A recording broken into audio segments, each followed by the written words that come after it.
जय हिंद, राम राम, राधे राधे। आशा करता हूं आप सब बहुत अच्छे होंगे। आज हम हिंदी में पढ़ेंगे कारक। कारक होते क्या हैं? कारक को अन्य किस नाम से जाना जाता है? कारक के कार्य क्या होते हैं किसी भी वाक्य में, या फिर कार्य कितने और कारक कितने प्रकार का होता है, ये आज की वीडियो में हम डिस्कस करेंगे। तो सबसे पहले कारक, कारक का अन्य नाम इसे परसर्ग भी कहते हैं। क्या कहते हैं? परसर्ग। परसर्ग का मतलब होता है, दो शब्दों से मिलकर बना है, पर प्लस सर्ग। पर मीन होता है बाद में, और सर्ग मीन होता है जुड़ना। पर मीन होता है बाद में और सर्ग मीन होता है जुड़ना। परसर्ग या कारक क्या होते हैं? वे शब्दांश होते हैं जो संज्ञा अथवा सर्वनाम के बाद में जुड़ते हैं, या संज्ञा व सर्वनाम का अन्य वाक्य के अन्य जो भाग होता है उसके साथ क्या करते हैं, उसे कनेक्ट करते हैं, उसे जोड़ते हैं। क्या कहलाते हैं? कारक कहलाते हैं या परसर्ग। क्या कार्य होता है? संज्ञा या सर्वनाम को वाक्य के अन्य भाग से जो जोड़ते हैं वो क्या कहलाते हैं? कारक या परसर्ग कहलाते हैं। परसर्ग पर प्लस सर्ग दो शब्दों से मिलकर बना है। पर का अर्थ होता है बाद में, सर्ग का मतलब होता है जुड़ना। तो कह सकते हैं वे शब्दांश, शब्द नहीं, वे शब्दांश जो संज्ञा व सर्वनाम के बाद में जुड़ते हैं, या वे शब्दांश जो संज्ञा व सर्वनाम को वाक्य के अन्य भाग से जोड़ते हैं, कारक कहलाते हैं या परसर्ग कहलाते हैं। ठीक, संख्या के आधार पर पूछा जाए परसर्ग या कारक कितने प्रकार के होते हैं, तो ये होते हैं 8 प्रकार के। कितने प्रकार के होते हैं? 8 प्रकार के। अब याद रखना, जैसे कारक लिखा हुआ है, कारक, तो कारक में आप इस तरह से 8 इसी में ढूंढ सकते हैं। 8 ध्यान रखना है, इसी तरह इसमें 8 बना दो। कारक कितने प्रकार के हो जाएंगे? 8 प्रकार के। देखो इसमें 8, थोड़ा सीधा लिख दो तो ऐसे लिख जाएगा, ये क्या हो जाएगा? 8। तो अगर नहीं ध्यान रहता है तो ध्यान रखना, इसी में जैसे कारक लिखते हैं तो इसी में क्या लिखा हुआ? 8 लिखे हुए हैं। तो कारक कितने प्रकार के होते हैं? 8 प्रकार के होते हैं। कौन कौन से होते हैं? एक तो होता है कारक, और दूसरा होता है विभक्ति चिन्ह, या कारक की विभक्तियां क्या होती है। तो कारक कौन से होते हैं? कर्ता कारक, कर्म कारक, कर्म कारक, संप्रदान, अपादान, संबंध, अधिकरण और संबोधन। टोटल कितने प्रकार के हो गए? 8 प्रकार के कारक हो गए। फिर उसके बाद इसकी विभक्तियां कौन कौन सी होती है, कौन से कारक की, और उस कारक का मतलब अर्थ क्या होता है। ठीक, पहला जो कारक है कौन सा है? कर्ता कारक। विभक्ति क्या होती है इसकी? इसकी विभक्ति होती है ने। इसकी विभक्ति क्या होती है? ने। और ने कर्ता कारक क्यों लगाया जाता है? कार्यों को करने वाला क्या कहलाता है? कर्ता। कार्य को करने वाला क्या कहलाता है? कर्ता कहलाता है। और इसकी विभक्ति चिन्ह क्या होता है? इसका ने होता है। क्या होता है? ने। अगर उदाहरण देखें, जैसे मोहन ने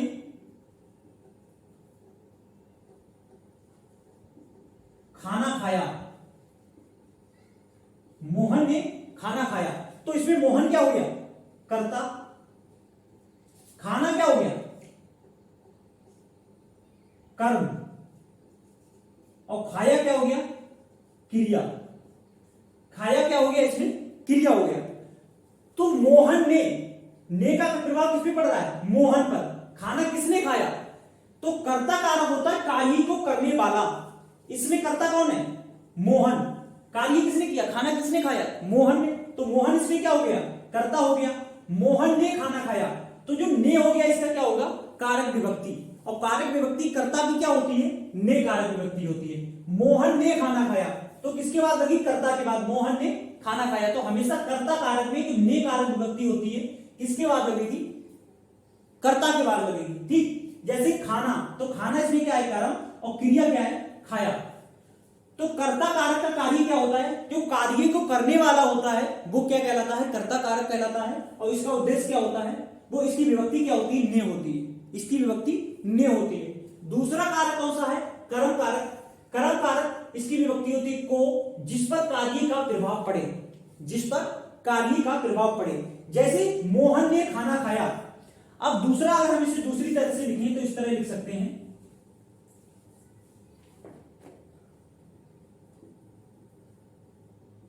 मोहन भोजन को खाता है। भोजन ना लिख के हम यहां लिख दें मोहन आम को खाता है। मोहन आम को खाता है। अब इसमें मोहन क्या है? मोहन तो इसमें कर्ता हो गया, आम क्या हो गया, कर्म, खाता क्या हो गया, क्रिया, खाता क्या हो गया, इसमें क्रिया हो गई।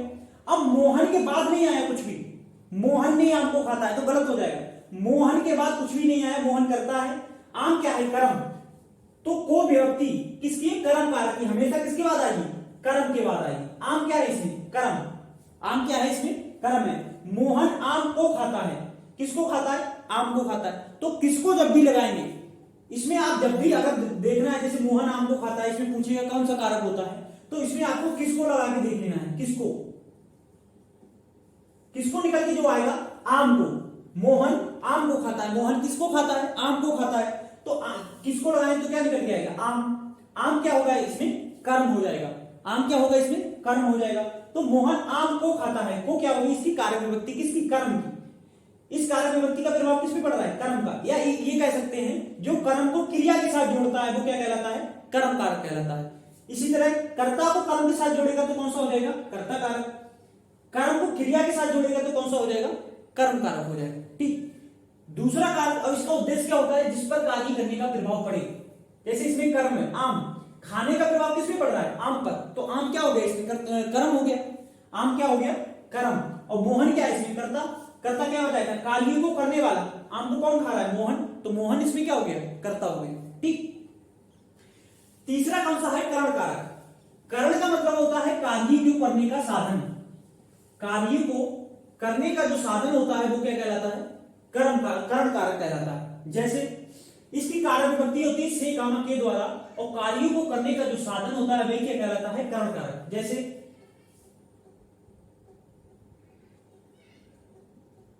कलम से पत्र लिखा जाता है, कलम से पत्र लिखा जाता है। पत्र किससे लिखा जाता है, या पत्र को लिखने का साधन क्या है, कलम। तो साधन को अन्य वाक्य के साथ जोड़ेगा, कौन सा होगा, अधिकरण। वो कौन सा होगा, करण कारक होगा। कौन सा कारक होगा, करण कारक होगा, से, काम, के द्वारा। अगर हम यहां से हटा दें तो इस तरह भी लिख सकते हैं, कलम के द्वारा, कलम के द्वारा पत्र लिखा जाता है। तो करण कारक हमेशा कब होगा, कार्य को करने का साधन जिसमें होगा उसी में करण कारक होगा। पूछेगा इसमें करण कारक किसमें, तो कलम में। कलम के द्वारा पत्र लिखा जाता है, या कलम से पत्र लिखा जाता है। तो कलम क्या हो गया इसमें, साधन, और साधन जब भी हुआ तो कौन सा कारक हो जाएगा, करण कारक। अगला चौथा कौन सा है, संप्रदान कारक। संप्रदान कारक का अर्थ होता है कार्य जिसके लिए किया गया हो, या कार्य जिसके लिए हुआ हो, वो क्या होता है, संप्रदान कारक। जैसे या ये कह सकते हैं कि उद्देश्य क्या था, कार्य को करने का जो उद्देश्य क्या था। उदाहरण लिखें, मैं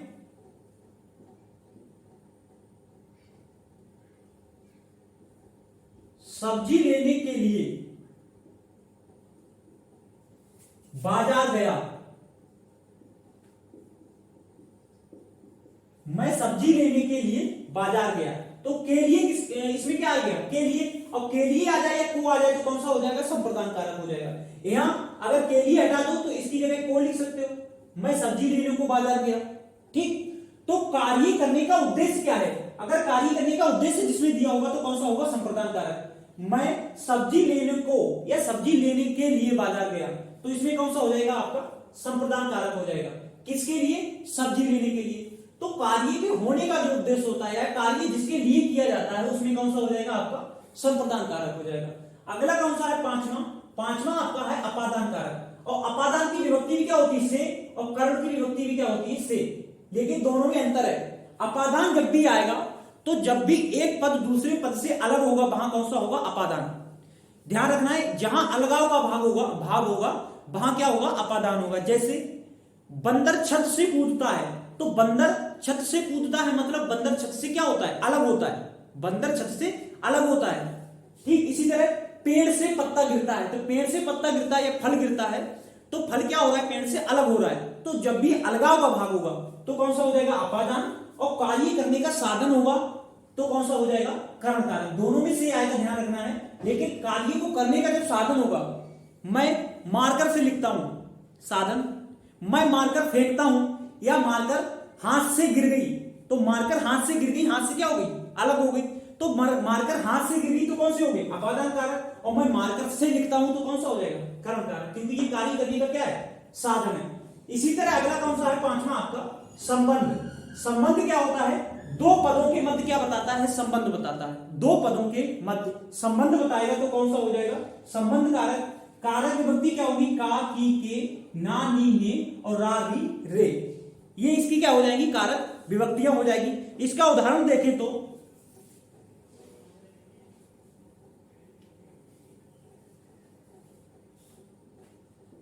यह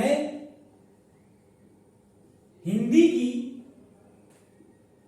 क्लास है, यह हिंदी की क्लास है। क्लास का संबंध किससे दिखाई दे रहा है, हिंदी का। क्लास का संबंध किससे, हिंदी से। और कारक विभक्ति क्या आ गया इसमें, की। तो जब भी का आ जाए, की आ जाए, के आ जाए, ना आ जाए, नी आ जाए, ने, रा, री, रे, तो हमेशा कौन सा होगा, संबंध। दो वाक्यों के, दो पदों के, क्लास के मध्य और हिंदी के मध्य जो संबंध दर्शाता है वो क्या है, की, वो क्या है, की। इसी तरह दूसरा उदाहरण देखिए, जैसे राम ने सीता को, राम ने सीता को अकेला छोड़ दिया। राम ने सीता को अकेला छोड़ दिया। सीता का संबंध किससे है, राम से। सीता का संबंध किससे है, राम से। क्या आ गया, ने। राम ने सीता को, अब को किसमें आ जाएगा, कर्म कारक। को इसमें किसमें आ जाएगा, कर्म कारक में आ जाएगा। लेकिन अभी इसमें देखेंगे ने, तो ने किसमें, राम और सीता का संबंध दर्शाता है, राम और सीता। राम ने सीता को, तो इसमें कौन सा हो जाएगा, आपका संबंध हो जाएगा। या हिंदी की क्लास है तो कौन सा हो जाएगा इसमें, इसमें आपका हो जाएगा संबंध कारक। अगला सातवां कौन सा है आपका, अधिकरण। अधिकरण क्या होता है कि कार्य को करने का आधार क्या कहलाता है, अधिकरण कहलाता है। दो तरह का होता है, एक बाहरी अधिकरण, एक होता है आंतरिक अधिकरण। ठीक, जैसे बंदर छत पर है, बंदर छत पर है, बंदर छत पर है, बंदर का आधार क्या है, छत। बंदर का आधार क्या है, छत पर है, तो मतलब क्या है, बाहर है, अंदर नहीं है। बंदर छत पर है। दूसरा उदाहरण देखिए, जैसे मछली जल में है। अब मछली का आधार क्या है, जल, लेकिन मछली का जल में अंदर है, तो ये तो हो जाएगा आपका आंतरिक अधिकरण, और ये हो जाएगा आपका बाह्य अधिकरण। ये क्या हो जाएगा आपका, बाह्य अधिकरण। ये हो जाएगा मछली जल में है, आंतरिक अधिकरण हो जाएगा। ठीक, तो अधिकरण क्या होता है, कार्य का आधार। ठीक, इसमें बंदर छत पर है तो बंदर का आधार क्या है, छत, लेकिन बाहर है, अंदर नहीं है, तो बाह्य हो जाएगा। इसी तरह मछली जल में है, मछली का आधार क्या है, जल, लेकिन जल के अंदर है, तो जब भी पर आएगा तो ध्यान रखना है बाह्य अधिकरण होगा, और में आएगा तो आंतरिक। जैसे बच्चे क्लास में हैं, तो क्लास में बच्चे अंदर हैं, तो क्या हो जाएगा, आंतरिक। क्या हो जाएगा, आंतरिक। ठीक, इसी तरह दूसरा अगर उदाहरण देखें तो चिड़िया पेड़ पर है, तो चिड़िया पेड़ पर है तो बाह्य अधिकरण हो जाएगा। किसका हो जाएगा, बाह्य, उसका बेस क्या है, पेड़। इसी तरह आंतरिक में मछली का बेस क्या है, जल, वाटर, तो ये क्या हो जाएगा, आपका आंतरिक अधिकरण हो जाएगा। आठवां आपका जो है संबोधन। संबोधन का मतलब होता है संकेत करना। संकेत में जितने भी सारे विस्मयादिबोधक जिनमें चिन्ह लगते हैं वो किसके अंतर्गत आ जाएंगे, संबोधन में। अरे, ओ, वाह, ओ जी, अरे जी, इस तरह से जितने भी होते हैं जिनमें संबंध विस्मयादिबोधक चिन्ह लगते हैं वो आपका कौन सा हो जाता है, संबोधन कारक हो जाता है। ठीक, तो आपको केवल इसका वाक्य देगा, आपको उसमें आपको पहचानना है। जैसे बंदर छत पर है, पूछ लिया कौन सा कारक है, तो आपको बताना है अधिकरण कारक है। मछली जल में है, तब भी कौन सा हो जाएगा, अधिकरण कारक हो जाएगा। राम ने मोहन की गेंद चुराई, तो राम ने मोहन की गेंद, तो राम ने मोहन, संबंध दिखाई दे रहा है, किसकी गेंद, मोहन की आ गया तो कौन सा हो जाएगा, संबंध कारक। राम ने मोहन की, मोहन का संबंध किससे, गेंद से, जो गेंद है उसका संबंध किससे, मोहन से। तो इस तरह से आपको एक वाक्य देगा और पूछेगा। वनडे एग्जाम जितने भी होते हैं, जैसे पुलिस का है तो आपसे पूछा जाएगा, या लेखपाल का है, जितने भी एग्जाम है तो उसमें जो वनडे एग्जाम जिसमें हिंदी आती है, यूपी बीएड का एंट्रेंस वगैरह होता है, तो उसमें आपको एक वाक्य देगा, वो वाक्य में पूछेगा कि उपरोक्त वाक्य में या निम्नलिखित वाक्य में कौन सा कारक है। ठीक, कई बार क्या होता है, कारक विभक्ति नहीं दी होती है, तब भी आपको पहचानना है कि कौन सा है। जैसे कर्ता, राम भोजन खाता है या राम आम खाता है, राम आम खाता है, पूछेगा कि इस वाक्य में बताओ कौन सा कारक है, तो राम आम खाता है। अब इसमें को ना लिखा है, को इसमें क्या है, साइलेंट। राम आम को खाता है, तो आपको देखना है, क्वेश्चन करके देखना, राम क्या खाता है, आम खाता है, आम निकल के आएगा क्या, जब भी लगाएंगे तो कौन सा निकल के आएगा, कर्म कारक। ठीक, तो राम आम खाता है, तो इसमें को क्या है, साइलेंट है, लेकिन इसमें कारक पूछे तो कौन सा हो जाएगा, कर्म कारक। राम को आम खाता है गलत हो जाएगा, यहां तो कुछ नहीं लिख सकता, यहां कुछ भी आप नहीं जोड़ सकते राम के बाद। राम ने आम को खाता है, राम ने आम को खाता है गलत हो जाएगा। बाकी को आप उसमें कारक विभक्ति फिट करके देखेंगे कहां पर फिट बैठ रही है। राम आम को, यहां को आ सकता है, यहां क्या आ सकता है, को। तो कई बार आपको एग्जाम में देगा, उसमें कारक विभक्ति का लोप कर देगा, पूछेगा बताइए राम आम खाता है, इसमें कौन सा कारक है, तो आपको ध्यान रखना है राम आम को खाता है, इसमें को आ सकता है, तो इसका मतलब कौन सा हो जाएगा, कर्म कारक। ठीक, राम पेन से लिखता है, राम पेन से लिखता है, राम पेन के द्वारा लिखता है, तो कौन सा हो जाएगा आपका, कर्म कारक हो जाएगा। ठीक, तो आशा करता हूं ये समझ में आया होगा। ठीक, मैंने बता दिया, पढ़ाई को कंटिन्यू बनाए रखें। धन्यवाद।